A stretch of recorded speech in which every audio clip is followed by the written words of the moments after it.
Before the video begins, I just wanted to say, be sure to head over to our guest narrator's channel after this video.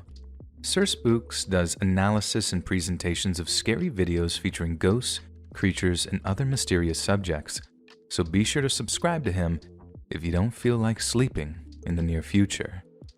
Now enjoy the stories.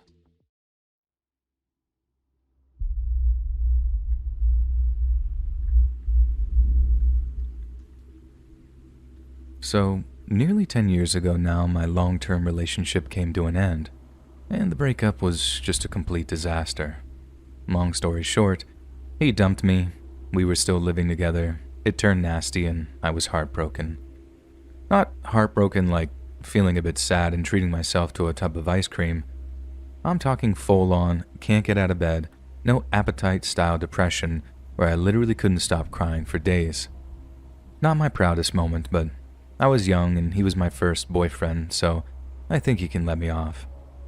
Anyways, I remember poring through all these breakup-themed podcasts and reading all these Reddit posts about how best to deal with a breakup. The one common theme among them, or at least many of them, is that you just have to rebound. You need someone to remind you that it's not the end of the world and there's plenty of more fish in the sea. Ideally, you want a guy that'll worship you. Just be that self-esteem boost you so desperately need. I appreciate it might sound a bit tacky just coming out and saying it plain like that, but it is what it is. So, this was right when Tinder had first come out, something like the summer of 2013. My friends had raved about it being a laugh, so I thought, hey, why not give it a go? I downloaded it, made a profile, then got to swiping. After that, all I had to do was wait.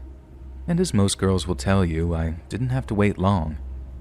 And by the end of that weekend, I had 14 different matches, and each of them was someone I'd have gone for coffee with. But there was one in particular whose chat game was on point, so to speak. He had this way of making me feel amazing about myself, and maybe because I was so blinded by low self-esteem, I just didn't pick up on any weird vibes until it was too late. A big part of his game seemed to be compliments, and obviously that's exactly what I was looking for. But at some point, his compliments seemed to tip over the line of wanting me and into more like wanting to be me. He first said something after we slept together for the first time, but it was something like, "I wish my skin was as soft as yours." So it was easy to mistake it for a compliment and not like an actual wish. But then, as we're in bed together, the compliments got weirder and weirder. Then he started asking me all these kind of probing questions about what it was like being me. I remember I started answering one of his questions, but then he suddenly cuts me off with something like, "It must be so easy being you." He said it in a kind of sad way, like he was actually upset he wasn't me. I tried to laugh it off and say like it's not so easy, but then I swear to God, he pinches some of my skin enough to hurt me a little and said, "I wish I could wear this." I'm not even joking. I asked him to clarify what he meant, just out of pure disbelief really, and that's when he came out and said, "I wish I could wear your skin." I found myself recoiling, not just because of the light pain of his pinch, but also because of his words. I'd never had anyone say something so creepy to me in my entire life, and I appreciate that he said it in the heat of the moment or whatever. But after that, I found myself feeling increasingly uneasy around him. I got out of bed, went to the bathroom, and when I came back, it looked like he'd stuffed something under his pillow just as I walked in. That was the sort of crossing the proverbial Rubicon for me, and I just put on my nice girl act and told him that as much as I wanted to see him again, he'd have to catch a cab home so I could get on with my day. Whatever he'd stuffed under the pillow, I'd deal with that afterward, I thought. So, I got him out of the house, faked a big hug and a see you soon, then rushed upstairs to see what he'd stuffed under my pillow. I was seriously dreading something gross being under there. I don't know what exactly, just something that'd make me retch as soon as I lifted up the pillow. But it wasn't gross. It was just my hairbrush. But one little detail made my skin crawl just the same. I'm one of those girls who has a lot of hair come out during brushings. I think maybe because it's so thick or maybe it's brittle, but either way, there's always a lot of hair stuck to my brush. But when I pulled that pillow back, there was barely a strand of hair present.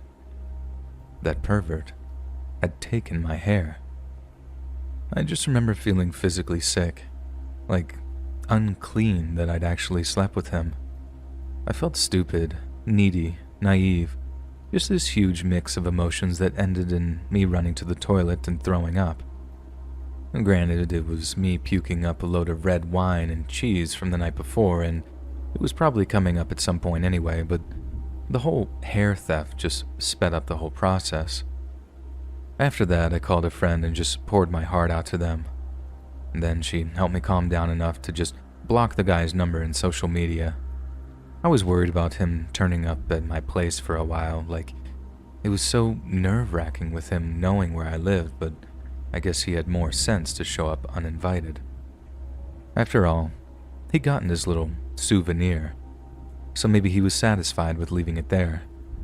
I just hope the next girl he ends up dating isn't subjected to the same kind of weirdness.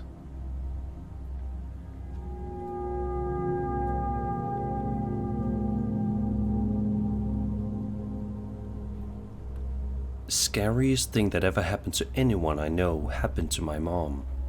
Kind of fortunate that me and my sister were staying with friends in the next town over, but it was still pretty traumatic for my mom.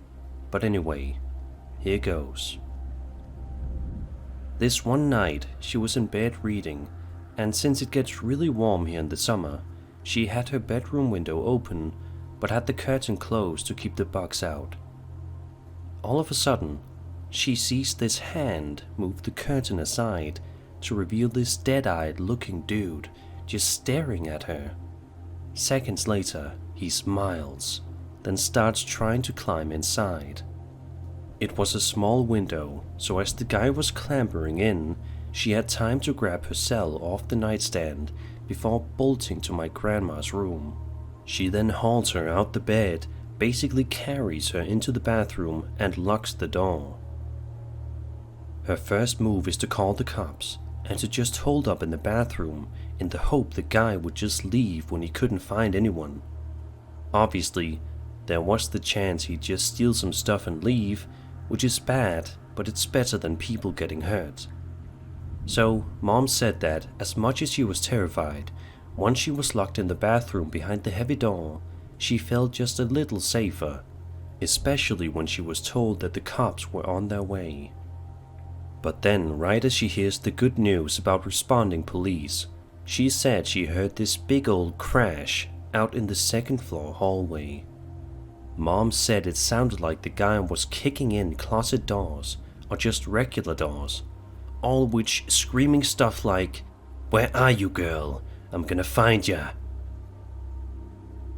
She and my grandma had to do their best to keep as quiet as they could, but that just made it easier to hear the guy smashing his way along the second floor, getting closer and closer to their hiding spot each time.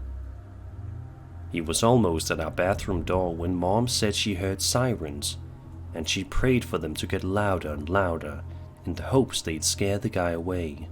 Luckily, it worked, and she said she heard the guy's heavy footfalls moving quickly down our old wooden stairs, as he obviously tried to make an escape.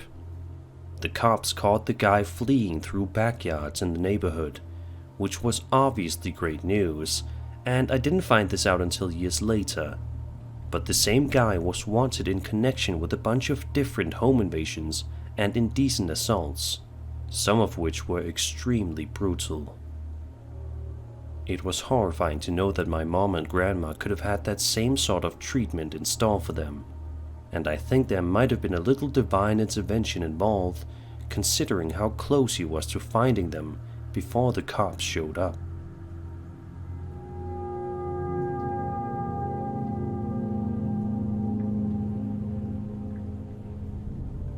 When I was younger, somewhere between 5 or 8, a distant family member who was supposedly well-loved died, and one of his last wishes was for the final celebration of his life to take place at his childhood home.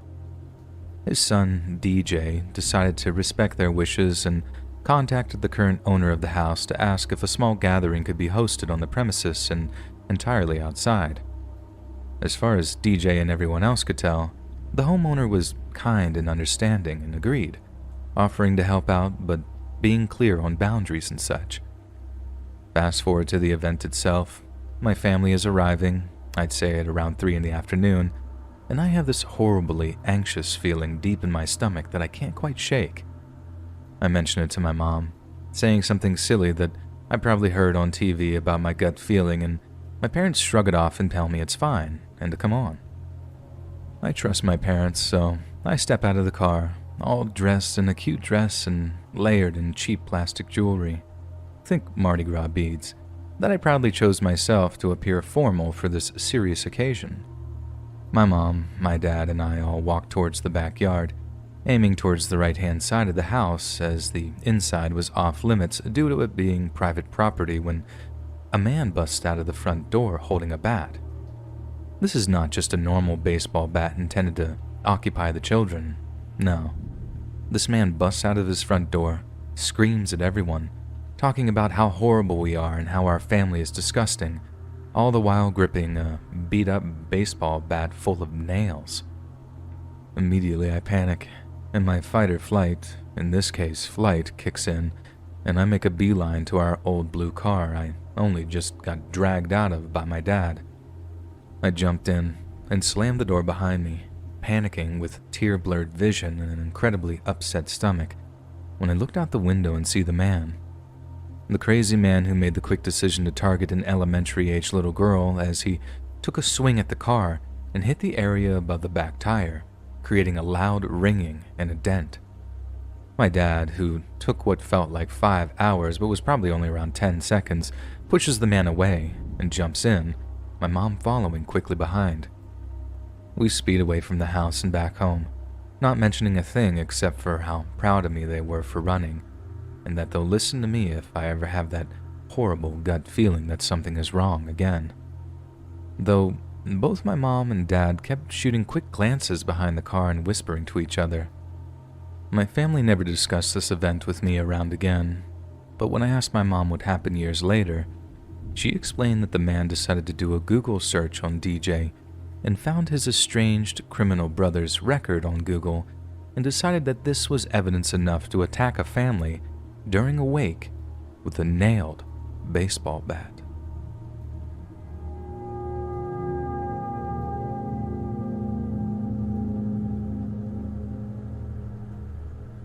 A few months ago, I, 22, was at the local coin laundromat. I went late because I had been studying around 10 p.m. The laundromat is pretty small, closer to the edge of the beach town I live in. The town is pretty well known for drifters and people experiencing homelessness. Most people are friendly and there is a lot of drug use, but I've never felt really scared. Everything was fine until I went to move my laundry to a dryer. I was listening to music on my headphones, but not super loudly. Suddenly, I just got the feeling that someone was watching me. I can't really explain it, I just felt the presence. I turned around and there was a man standing just a few feet away from me. He was some guy with pink hair wearing a full face mask like a ski mask, a hoodie, gloves, and sunglasses, even though it was dark out. The gloves and sunglasses especially immediately made me feel uncomfortable. I thought maybe he was a drifter, maybe high, but I didn't want to be rude. I tried to laugh it off and told him he surprised me. He immediately started talking. A lot of it was disjointed and just didn't make sense. He was talking about coming up from Brazil to bring his brother money to get a classic car. None of it made much sense, but he would ask me questions and wait for me to respond, so I tried just to play along. I still thought he was probably just high or something, but he was standing between me and the only door, and I started getting this gut feeling that he was blocking the door on purpose, not just accidentally as he talked to me. He was getting closer to me as he talked, and the feeling got stronger. Logically, something was off, but mostly I just had this feeling in the pit of my stomach that I needed to leave and keep him talking until I could. I started to edge to the side, but he stayed in front of me and the feeling got more intense. I started to grip my keys in attack position just in case. He talked more and then backed off a little. He took off his backpack, which was a child's unicorn backpack, and set it on a nearby dryer. I looked over to the door for just a second, and when I looked back, he was pulling something I couldn't see out and holding it to the side, behind him where I couldn't see it. But I did see what was in his backpack. Duct tape. Instantly, it was just like an alarm went off. There was no more worrying about being rude, no more second-guessing myself that he was just off but harmless. It was like this cold, numb dread just washed down over me. I almost felt calm, like I knew the next steps, knew I had to do something. Time seemed to move in slow motion, and he turned back to me, not saying anything anymore, and took a step forward. I gripped my keys as tightly as possible and tried to mentally prepare for a fight. I remember being afraid that I would move too slow or be too weak, like in a nightmare. But all of a sudden, the door to the laundromat opened and a woman walked in, barely even looking at us as she went to get her laundry. It was like a scene in a movie, a moment of intensity just interrupted by something innocuous, and suddenly, it's over. He just turned, grabbed his bag, and left. I was so scared that I just stayed there a minute until I could get my laundry and just go home. I didn't report it. I never knew what to say since nothing had actually happened. But when I think about it, I think the scariest thing is that he left as soon as someone walked in. If he was just crazy, it wouldn't have mattered. I think a stranger's laundry timer saved me from something terrible. I don't go to the laundromat anymore. I joined a laundry service, and the extra cost is worth it to never go back.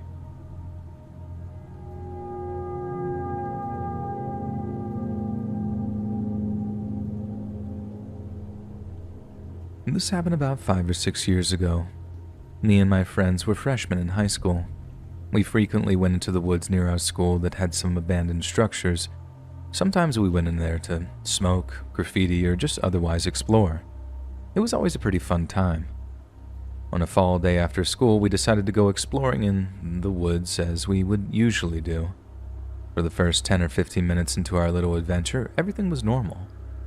Then eventually we came across a tree that had a dagger sticking out of it. I immediately got a horrible feeling.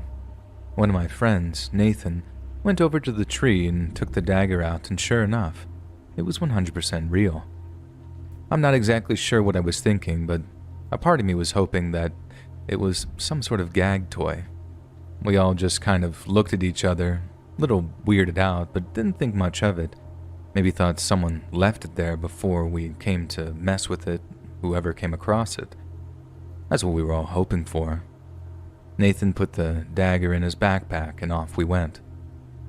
It wasn't long after we came across the tree that things started to get weird. I was the first to notice it. There was a man in all black following us, keeping a good distance away. He was always to the right of us, hiding behind some trees. From what I could see, he looked to be of average height, wearing a black hoodie, black jeans, and black boots. I wanted to leave the second that I saw him, but when I told my friends what I had seen, I don't think any of them believed me. They just kind of laughed it off. Either they thought that I was seeing things, or they thought someone was just messing with us and they didn't feel very threatened by it. By the time we were about 40 minutes into the woods was when they finally saw him. This time he was a lot closer, about 30 feet away from us. I still couldn't make out much detail about his face because he had his hood on and his head down, although I could see he was wearing a white t-shirt underneath his hoodie. Everyone froze for a brief moment. There were 4 of us, and we just stared, not really sure what to do with the situation. Everyone stood in silence for 3 very long, very scary seconds until he ran further back into the woods, behind some trees, until we couldn't see him. I grabbed onto Nathan's arm, who was the closest to me, and said, "We have to go. Now." I had a horrible pit in my stomach. At first, we made our way back to the entrance of the woods at a jogging pace. I think we were all trying to downplay the experience in our minds to not invoke pure fear and panic. We kept at that pace for a minute or two until we heard leaves crunching and sticks breaking behind us. We turn around, and there he is, trailing us. We started running, and he starts chasing us. I was the one behind the group, so the man was closest to me, and I could hear his heavy breathing. That's how close he was to me, a whole arm's length away. We picked up our speed, and I thought for sure I was going to pass out because I was fairly out of shape, but luckily we made it out in about 25 minutes, stopping once or twice to catch our breath when the man wasn't in sight. Once we all got out, we just kind of looked at each other, trying to figure out what in God's name just happened. We didn't think about it much after. I don't think any of us wanted to think about it for too long. Looking back on it now, we probably should have reported it to the police in case that man tried to hurt any other innocent kids going into those woods. But unfortunately, the thought didn't cross our minds. I don't know if it was him who placed that dagger in the tree or why it was there, and honestly, I don't want to think about it. I don't know why he was there, what his intentions were.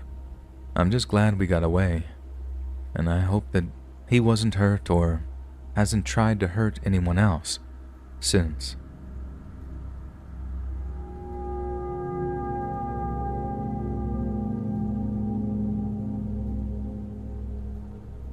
So this was a few months ago, and quarantine was already in place, so I spent a lot more time at home and around home than usual. There is a park very close to my house, so one day I decided to go for a little jog. I ran from my house to the park, and since I don't have a lot of cardio, I decided to take a little break. I noticed that a guy was looking my way, but I didn't think anything of it, until I started jogging again, and he started walking at the same time. Since I was jogging, I eventually lost him, so I thought it was over. But I was wrong. It's now many hours later, and I'm sleeping, when through the window I notice car lights coming back and forth on my street. The window in my room gives a little view into that street. Now some may think it's normal, but I live in a very quiet neighborhood, so I wanted to see what was going on. As I thought, there was a car that was traveling back and forth on my street. Then, the car stops right in front of my house, and the same guy comes out of the passenger seat, which means there was at least another person with him. Until that point, I was still half awake, but the sight of that same guy looking up to my window, seeing me, and smiling, woke me up real quick. I immediately closed the blinds, which are a tiny bit see-through by the way, and climb into my bed, phone in hand. After a few minutes, I fall asleep, only to be woken up by light tapping on my window. Remember when I said my blinds are a little bit see-through? Well, I could make out the silhouette of a man, probably the same guy since there was still car lights in the street, and he was crouched at my window, tapping from outside. The first thing that comes to my mind is to not move and try to pretend that I'm still asleep, not knowing if he could see inside my room or not, and then I remembered that my room is on the second floor. How did he climb onto the little roof area outside my window? I have absolutely no idea, but I know that going down is not easy. I slowly pulled the covers over my head and called the police, whispering and telling them that the guy was still tapping. They told me to slowly get out of reach of the window in case he breaks in or something, and that they would be there in about 5 minutes. I crawled out of bed and into the bathroom, where I could see the street behind my house, and waited. After a few minutes, I hear the knocking stop, then silence, and then a big thump. Then more silence, and a knocking at my door downstairs. I was still on the phone with the operator when I heard someone call out that it was the police and that the guy was gone. I told the operator that the police had arrived, and they told me to wait. There was silence, and she said the police had not arrived yet, and to not open the door under any circumstances. Soon enough, she tells me police are now there and that I can go open the door. I go check outside my bedroom window out of paranoia, and there were in fact 3 police cars and about 5 or 6 officers outside my house. I go downstairs as one of them is knocking, and I open the door, thank the operator, and hung up. I tell them the whole thing, and they tell me that the guy was already gone by the time they arrived, but that there was no one there anymore. In the next few days, I saw officers on my street, but I never got news about the guy or those guys, and the only thing they found was a rope and a small knife. No fingerprints, no guy, no car, nothing.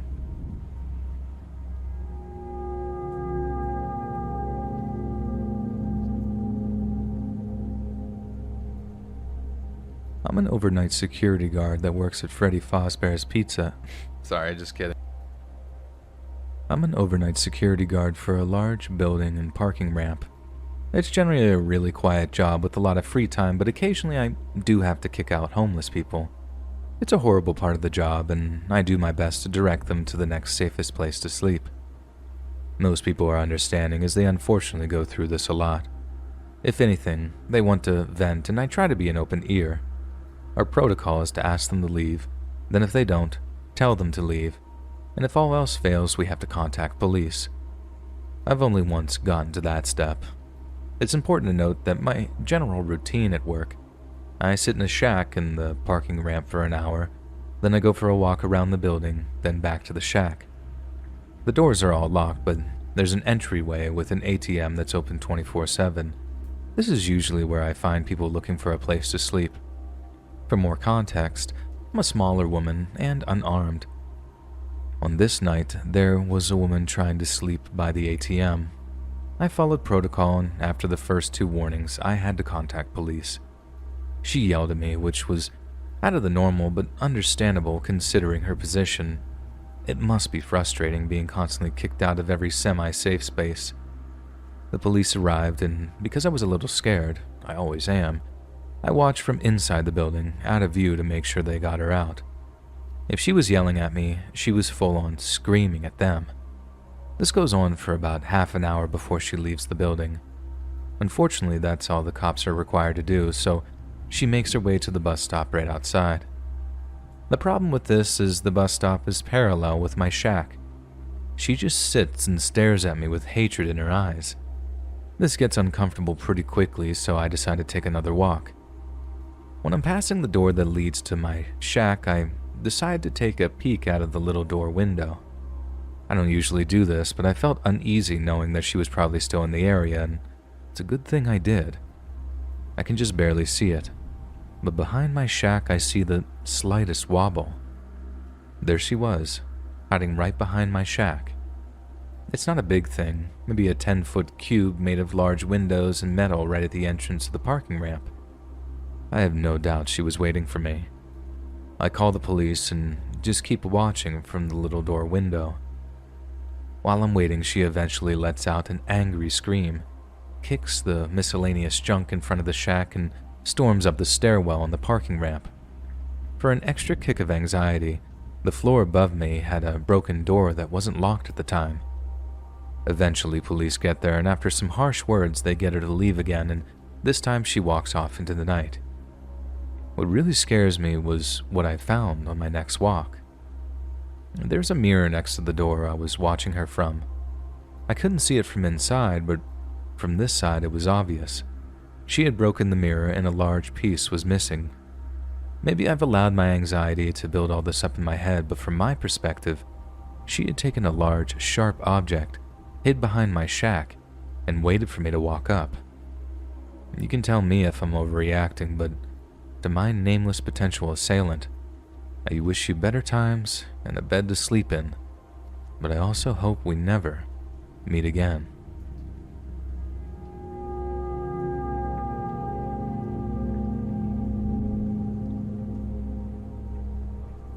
Being followed home is not uncommon where I'm from, and is sadly not rare either. Men will see you walk at night or even day sometimes and catcall to get your attention. No matter how often it happens, it's not something you can get used to, and it's scary to be in that situation. This night I was with my ex walking him home. He was a horrible boyfriend, and he got extremely drunk, forcing me to walk him home and make sure he goes inside. I asked him to call a taxi for me because my phone was dead, and he agreed and went inside. I stood outside of his apartment waiting, but as time went by, I realized the taxi is probably not coming. At the time, I thought that they forgot to send a car, but I now realize that probably my ex didn't even call. He just passed out. It was December, and it was extremely cold outside. I was angry at my ex for getting drunk, angry at the taxi company for forgetting to send a car maybe, angry at everything and just angry at everybody. It was almost midnight, and if you read my previous experiences, you will understand why I didn't want to walk home even though it was only a 15-minute walk. As I'm waiting, I see a Jeep park a little further away from me. The guy gets out of the car and leans on it, just staring at me. After a couple of minutes, I realize that he is waiting on me to approach him, and if I don't, he'll be the one to make the move. I panic and start thinking what to do. I have two options. One is to walk home and risk him coming into my street, which is dark and a great place to hurt someone. A 15-minute walk is plenty of time to get hurt. Or my second option is to walk to my grandma's house, which is 5 minutes away, but the whole street to hers is dark and pretty much empty. She lives on a street that is mostly stores and offices. She refused to sell her house when other people did, so there aren't many houses around her. I couldn't get into my ex's apartment because I had to be buzzed in and it was midnight. I decided to go to my grandma's and start quickly walking. The guy, of course, gets directly into his car and starts driving behind me. I pretend that I'm on a call in hopes that he wouldn't do anything if I was on the phone with someone. And as soon as I see my grandma's house, I start running and quickly go into her yard. Everyone is asleep, so my best bet is to ring the bell because I don't have a key and hope someone might be awake. Thankfully, my uncle is. I tell him someone is following me.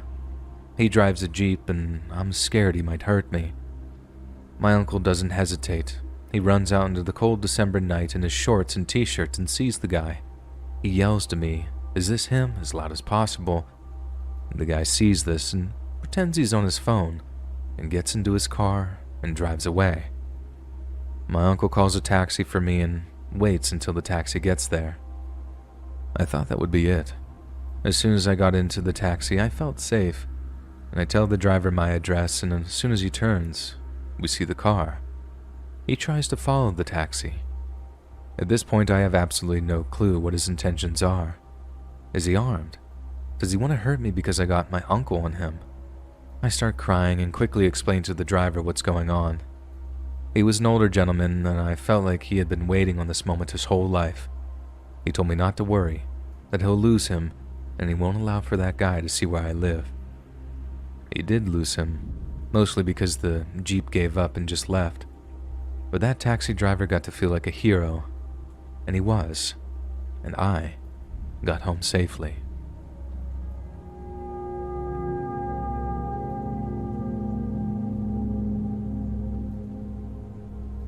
I, a 30-year-old female, work from home currently, but had to travel into the office, which is in another city, to pick up some equipment during my shift.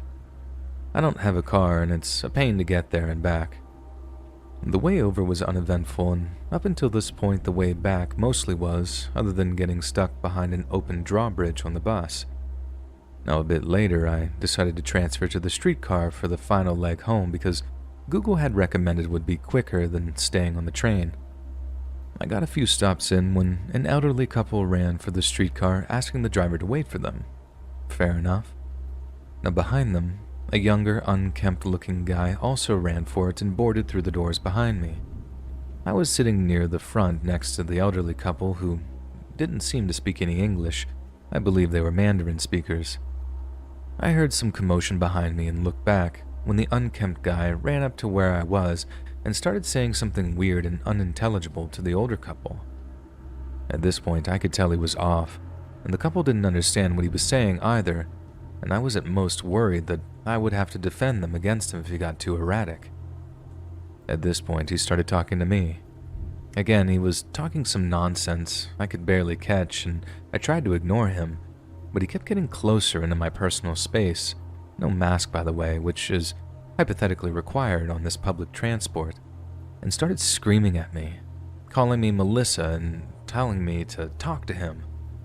Normally I try to ignore people like this since my city has a lot of very mentally unstable people. Meth and crack are also big problems in my neighborhood, and making eye contact often encourages them to escalate, but he was way too close at this point, so I tried not to look directly at him and just said, "Who's Melissa?" I maybe could have handled it better, but I was pretty shaken. He said something like, "The female spirit in your male body." Now, I'm transgender, so I guess he focused in on this, and then went on to say, like, "Isn't that right, Duncan?" And I told him I didn't know who any of these people were. I didn't know him, to please leave me alone, etc. This went back and forth for a few seconds, with him interjecting to all the onlookers who were now staring that we were married. And then he grabbed me. I freaked out, told him not to touch me, and he just doubled down. At this point, we were at a stop a bit closer to mine, but not all the way. I got up and knocked on the driver's door and told him what was happening, and he asked if we knew each other. The guy repeated we were married, and I said, "Good God, no." And the driver asked him to leave, and he refused. The driver said he'd call someone, but the thing is, I've seen in similar but less severe situations before, and I know what everyone is thinking. If I had to wait on this streetcar, not only would I still be with him, but everyone would be mad at me too for holding up their trip. People here mostly won't help strangers who are in trouble, and in fact they'll be upset at you for inconveniencing them with that. So, I made a decision. I was just going to jump off at this stop and try to lose the guy. Naturally, he followed me off and started getting more hysterical, yelling what he thought was my full name, saying I was possessed by demons, crying, the whole 9 yards. I just started backing away when this younger female law student from the campus nearby, who I guess had seen what had happened, walked up and offered to walk quickly with me downhill and make sure he didn't follow. I thanked her, and we did. And when we were down the hill on campus, and I was sure he was gone, I thanked her again, and we went our separate ways.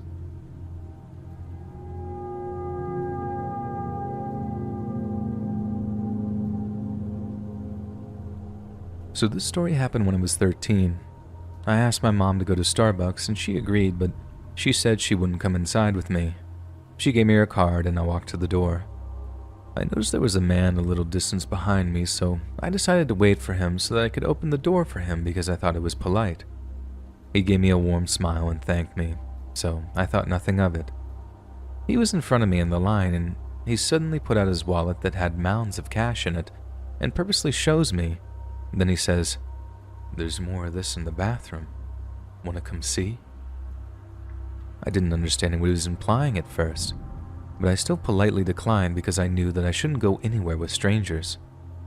After getting my drink, I walked back to my mom's car and told her what had happened. My mom didn't think anything of the man's actions and just thought he was being a nice guy. When the man walked out of the store, my mom and I both smiled and waved at him from the car. Now, thinking about this experience years later, it's so scary because I had no clue what was happening back then, and I only just realized what could have happened to me.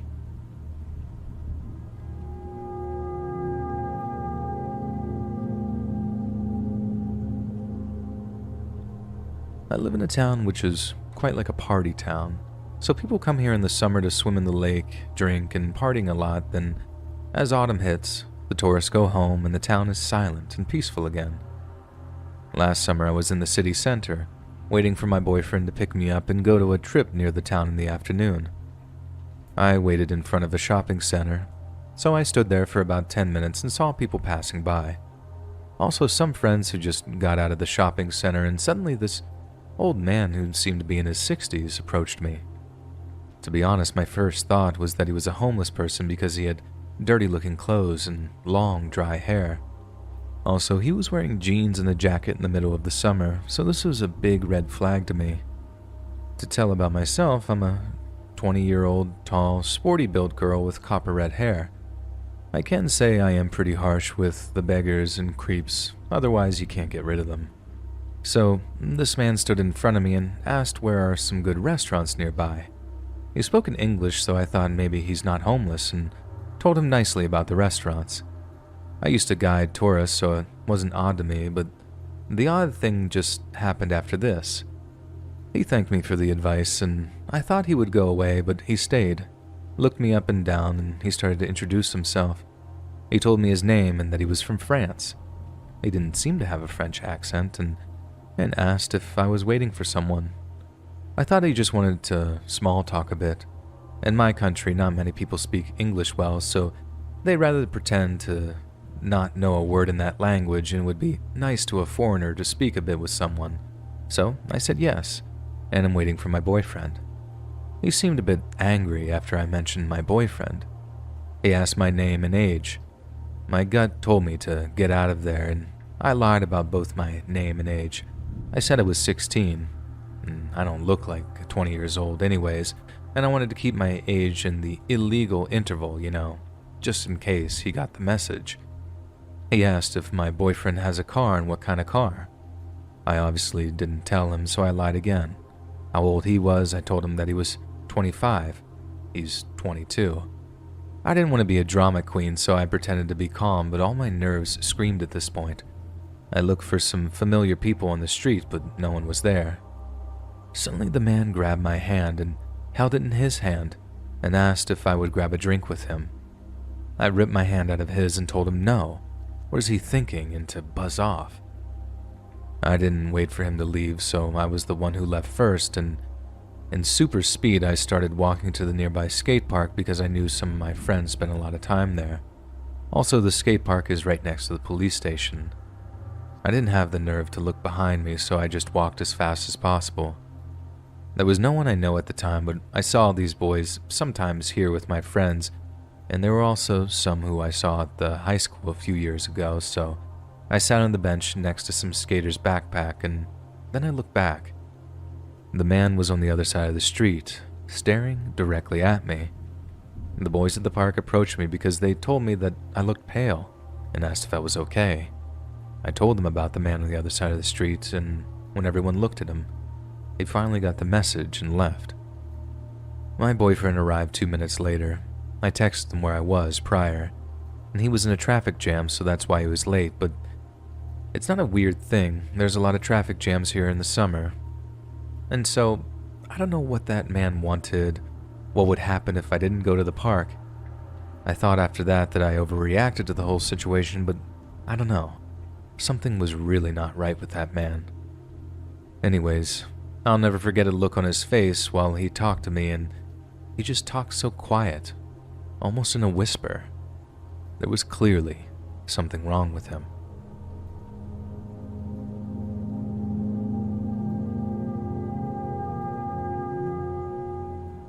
When I was 6, I went with my mom, uncle, and grandparents to the airport. My grandparents were taking an international flight. This was in the 80s, so this meant we were allowed to walk all the way to the gate and wait with my grandparents right before they boarded the plane. Times have changed and this is no longer allowed. My mom was sitting with my grandparents having a conversation. My uncle was off getting coffee somewhere, and being 6 years old, I became bored of sitting and started to wander off a little. My mom called me to her and gave me the stranger danger talk and how I needed to stay with them. My attitude was like, yeah, whatever.